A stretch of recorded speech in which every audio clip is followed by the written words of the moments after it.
धान की फसल की रोपाई कर दी है या फिर आप अपने धान की फसल की रोपाई करने जा रहे हैं, तो किसान भाइयों आपको धान की रोपाई करने के 10 दिन के अंदर ही किसान साथियों इन 3 खास कामों को ज़रूर से ज़रूर कर लेना चाहिए। अगर इन 3 खास कामों को किसान साथियों धान रोपाई के 10 दिन के अंदर आप कर लेते हैं, तो दोस्तों आपकी जो धान की फसल में कल्लों की संख्या होगी वो दोस्तों बहुत ही बढ़िया और बहुत ही ज़्यादा आएगी। और साथ ही किसान भाइयों आपको जो धान की फसल से पैदावार मिलेगी दोस्तों, वो भी बहुत ही बम्पर पैदावार देखने को मिलने वाली है। तो वो कौन से 3 काम है किसान भाइयों जिनको आपको करना है, जानने के लिए पूरा वीडियो अंत तक जरूर देखिएगा।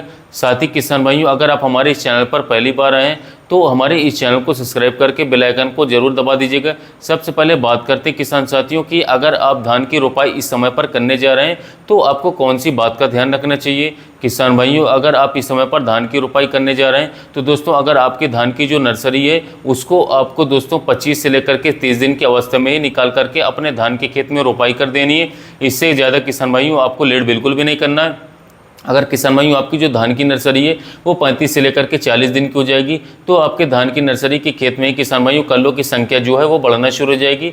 तब किसान भाइयों आपको जो रोपाई करेंगे उससे आपको अच्छी पैदावार बिल्कुल नहीं मिलेगी। तो आपको किसान भाइयों 25 से लेकर के 30 दिन की नर्सरी की ही रोपाई अपने धान के खेत में कर देनी है। इसी समय पर किसान भाइयों आपको एक बात का और ख्याल रखना है, किसान भाइयों जब आप धान की रोपाई करें उस समय पर इस बात का आपको ध्यान रखना है कि धान की जो उचित दूरी है दोस्तों उस पर ही रोपाई करें। बहुत सारे किसान भाई ये गलती कर देते हैं और धान की रोपाई काफ़ी करीब करीब कर देते हैं, जिसके कारण किसान भाइयों जब हम धान की फसल में उर्वरक डालते हैं तो उस उर्वरक को लेने के लिए हमारे जो धान के पौधा करीब में लगा हुआ है वो दोनों पौधे के बीच किसान भाइयों प्रतिस्पर्धा बढ़ जाती है, जिसके चलते दोनों पौधों को अच्छा न्यूट्रिशन बिल्कुल नहीं मिल पाता है और वो पौधा दोस्तों अच्छी तरीके से ग्रोथ नहीं कर पाता है, बढ़वार नहीं कर पाते, उसमें अच्छी पैदावार बिल्कुल भी नहीं मिलेगी। इसके चलते आपको ध्यान रखना है दोस्तों कि धान की रोपाई करते समय आपको लगभग 25 से लेकर के 30 सेंटीमीटर का गैप देकर के धान की रोपाई करनी चाहिए।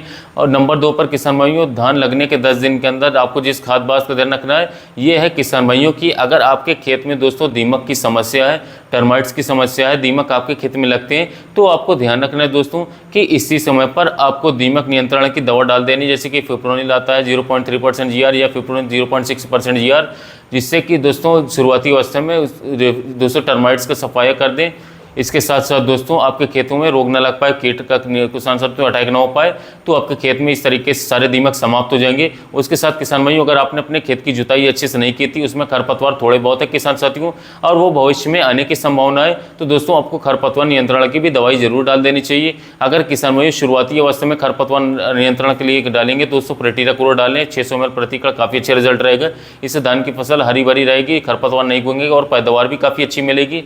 नंबर 3 पर किसान भाइयों आपको जिस बात का ध्यान रखना है दोस्तों, धान की रोपाई के 10 दिन के अंदर ही किसान साथियों आपको सभी मुख्य उर्वरकों को डाल देना चाहिए।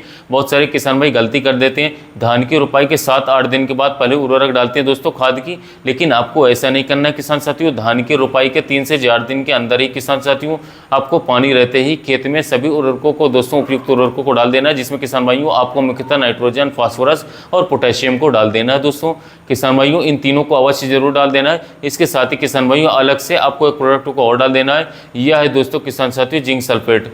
जिंक सल्फेट का जो रिजल्ट है दोस्तों वो शुरुआती अवस्था में हमारी धान की फसल में काफ़ी अच्छा देखा गया है। तो दोस्तों आप जिंक सल्फेट का शुरुआती अवस्था में जरूर उपयोग करें, काफ़ी अच्छा रिजल्ट रहेगा, क्योंकि यही सबसे मुख्य किसान साथियों काम करता है हमारी धान की फसल में दोस्तों कल्लों का फुटाव के लिए, इसके साथ साथ हरापन लाने के लिए। दोस्तों मैं कई वर्षों से किसान साथियों अपने धान की फसल में जिंक सल्फेट को यूज़ कर रहा हूँ और मुझे बहुत ही शानदार पैदावार मिलती चली आ रही है, अच्छा रिजल्ट मिलता चला रहा है। किसान साथियों आपको जो जिंक की मात्रा लेनी है वो लेनी है किसान साथियों 10 से 12 किलोग्राम प्रति एकड़ के हिसाब से लेनी है। इतनी मात्रा में किसान भाइयों धान की रोपाई के 5 से 6 दिन के अंदर ही आपको दोस्तों जिंक को बिना किसी खाद में मिलाए दोस्तों अलग से ही इसको आपको भुरकाव कर देना है। DAP उपयोग करने की दोस्तों 10 से 15 दिन की गैपिंग जरूर रहनी चाहिए, वरना दोनों रिएक्शन कर जाएंगे, अच्छा रिजल्ट नहीं देंगे। जिंक को उपयोग करने से धान की ग्रोथ तेजी से होगी, जड़ों का विकास बहुत ही अच्छे से होगा और आपकी धान की पत्तियां होंगी दोस्तों वो बहुत ही हरी भरी रहेंगी। इसके साथ साथ दोस्तों खैरा नामक जो रोग तक लगता है हमारे धान की फसल में काफ़ी ज़्यादा आतंक मचाता है, अगर शुरुआती अवस्था में आप जिंक डाल देंगे तो आपके धान की फसल में बिल्कुल भी नहीं लगेगा। तो शुरुआती अवस्था में आपको दोस्तों जिंक भी जरूर डाल देना है।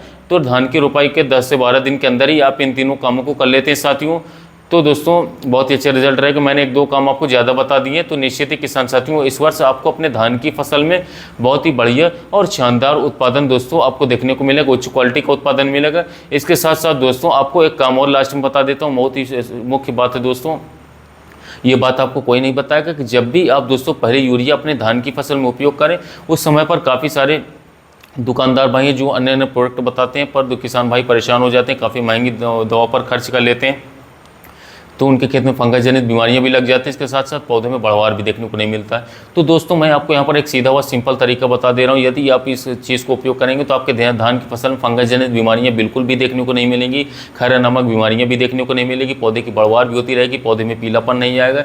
इसके साथ साथ दोस्तों कल्लों का फुटाव काफ़ी तेज़ी से होगा, बढ़वार काफ़ी अच्छी होगी, ग्रोथ ओवरऑल संपूर्ण तरीके से होगी और अच्छा उत्पादन भी देखने को मिलेगा। तो जब भी आप पहले यूरिया लगाएं तो 1 एकड़ में 35 से 40 किलोग्राम यूरिया ले लें। इसके साथ साथ जो दोस्तों जो बायर कंपनी का एंट्राकॉल फंगीसाइड आता है उसे आप 350 से 400 ग्राम प्रति एकड़ अच्छी तरीके से यूरिया में कोटिंग कर लें, हल्का सा पानी छींटा मारकर, यानी कि 350 से 400 ग्राम एंट्राकॉल ले लें बायर कंपनी का।